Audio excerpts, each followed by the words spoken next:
So hello everyone, welcome to VNS academy. और आज हम लोग डिस्कशन करेंगे नोडल एनालिसिस के ऊपर। अभी तक हम लोगों ने पिछले लेक्चर में केवीएल एंड केसीएल को देखा था और आज नोडल एनालिसिस के ऊपर बात करते हैं।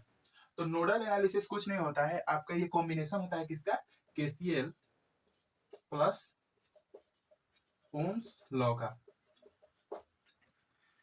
अगर आप ओम्स लॉ और केसीएल केवीएल पढ़ना चाहते हैं तो इस प्लेलिस्ट में आपको पहला और दूसरा लेक्चर जो है उसी पर है और आप जा करके चेक कर सकते हैं।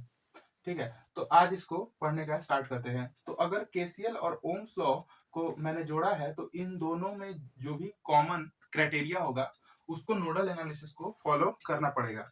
तो पहला क्राइटेरिया है कि टेम्परेचर जो है ओम्स लॉ के हिसाब से कांस्टेंट होना चाहिए। तो temperature is equal to constant. तो पूरे सर्किट थियरी में इस बात को ध्यान रखना है कि पूरा का पूरा टाइम टेम्परेचर है वो हमारा कांस्टेंट ही होना चाहिए due to Ohm's law.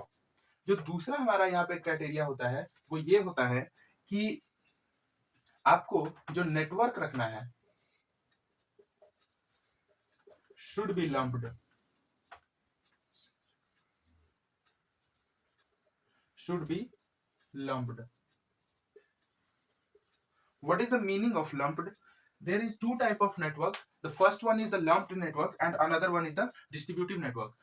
So lumped network का मतलब ये होगा कि अगर आप किसी भी एलिमेंट को शो कर रहे हैं, ऐसा तो होता नहीं है कि वायर में किसी एक ही जगह पे आप रजिस्टर होता है, वो तो पूरा डिस्ट्रीब्यूशन होता है। लेकिन अगर आपको कैलकुलेशन करना है, अगर आपको केवीएल या केसीएल का यूज करना है तो आप पूरे के पूरे नेटवर्क में नेटवर्क को अगर डिस्ट्रीब्यूटिव मान लेते हैं तो उस टाइम पे आप केवीएल या केसीएल को अप्लाई नहीं कर पाएंगे।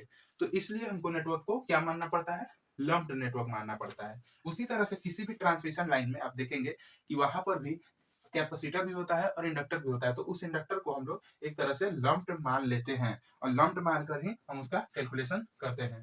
और आपका जो तीसरा है वो ये है कि आपका जो नेटवर्क है वो लम्प्ड होना चाहिए। और जो तीसरा है वो ये है कि नेटवर्क बाइलेटरल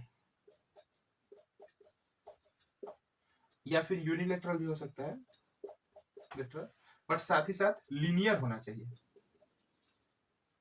अब लीनियर नेटवर्क क्या होता है, आप सेकेंड ईयर में जब जाते हैं तो इसके बारे में पढ़ते हैं कि linear and non linear element क्या होता है। वैसे लीनियर एलिमेंट्स वो होते हैं जो कि एडिटिविटी और होमोजेनिटी क्राइटेरिया को फॉलो करते हैं। आप इसको डिटेल में सेकेंड ईयर में पढ़ेंगे। In the signal and system एक सब्जेक्ट होता है, तो सिग्नल एंड सिस्टम में आप पूरा अच्छे से इसको डिटेल में पढ़ते हैं।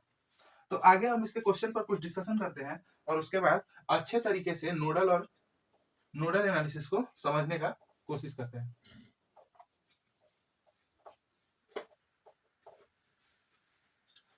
कॉलेजेस में हमको नोडल एनालिसिस से इतना ज्यादा डर लगता है कि हम लोग नोडल एनालिसिस को लगाने का कोशिश नहीं करते हैं। पर जनरली अगर आप कॉम्पिटिटिव एग्जाम देने जाते हैं, कोई भी कॉम्पिटिटिव एग्जाम, तो वहां पे आप नोडल एनालिसिस ज्यादा प्रेफर करते हैं क्योंकि ये सिंपल होता है as compare to mesh analysis. But college में आपको लगता है कि हाँ भाई कैलकुलेटर है तो आराम से आप करते हैं। लेकिन अभी देखिए आप,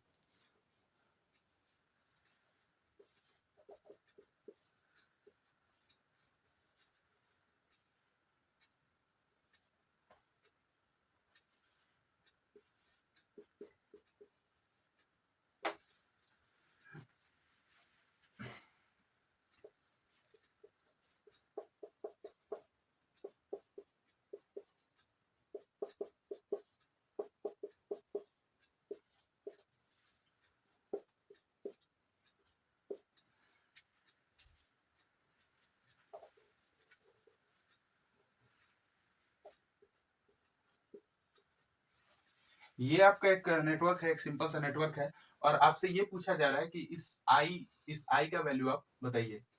तो इस आई का वैल्यू बताने के लिए हमको यहाँ का वोल्टेज अगर पता हो और इसको हम लोग ग्राउंड कर दें, तो हम लोग यहाँ का वोल्टेज अगर पता कर ले किसी तरह से, तो हम लोग ये बता सकते हैं कि इस आई का वैल्यू कितना होगा। तो इसके लिए हम लोग यहाँ पर नोडल एनालिसिस लगाते हैं। तो उस नोडल एनालिसिस लगाने के लिए आपको क्या करना पड़ेगा, यहाँ पे v minus 1 divide by 1 plus v divide by 1, यानी कि आप अगर इसको v चुनते हैं तो आप अपने आप को ये समझ लीजिए कि आप खुद बड़े पोटेंशियल पे हैं और हर एक तरफ छोटा पोटेंशियल है। जहाँ पे आप खड़े हैं वो बड़ा पोटेंशियल है और हर एक तरफ आप करंट को इस तरह से कुछ फ्लो करा दे रहे हैं, हर एक डायरेक्शन में करंट को फ्लो करा दे रहे हैं। तो ये आपका पहला करंट, दूसरा करंट और ये तीसरा जो करंट है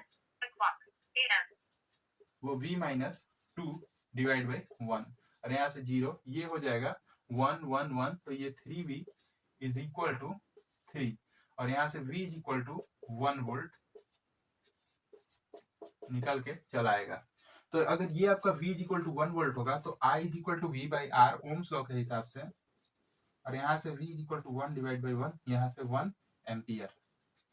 तो कुछ इसी तरह से नोडल एनालिसिस आप लगा सकते हैं। अब आपका होमवर्क ये होगा कि आप नोडल एनालिसिस से ये बताइए कि ये 2 वोल्ट से कितना पावर डिलीवरी होगा, यानी कि P डिलीवर कितना होगा, इसको आपको कमेंट बॉक्स में कमेंट करना है और बताना है कि कितना वाट पावर का डिलीवरी ये करेगा। और आपको मैं फॉर्मूला बता देता हूँ, P is equal to VI या फिर V square divide by R या फिर I स्क्वायर R। तो यहाँ पर जो आपका लगेगा वो V इंटू आई लगेगा, यानी आप इसको इस ब्रांच में आप करंट को पता कर लीजिए, आई पता कर लीजिए और उसको V के साथ मल्टीप्लाई कर दीजिए, तो जितना पावर आएगा उतना पावर ये बैटरी डिलीवर कर रहा होगा या फिर ये वोल्टेज सोर्स डिलीवर कर रहा होगा। तो आज के वीडियो में बस इतना ही और उसके बाद मिलते हैं नेक्स्ट लेक्चर में। तब तक के लिए इस चैनल को सब्सक्राइब कर दीजिएगा, इस वीडियो को लाइक कर दीजिएगा और अपने फ्रेंड के साथ शेयर कर दीजिएगा। Thank you.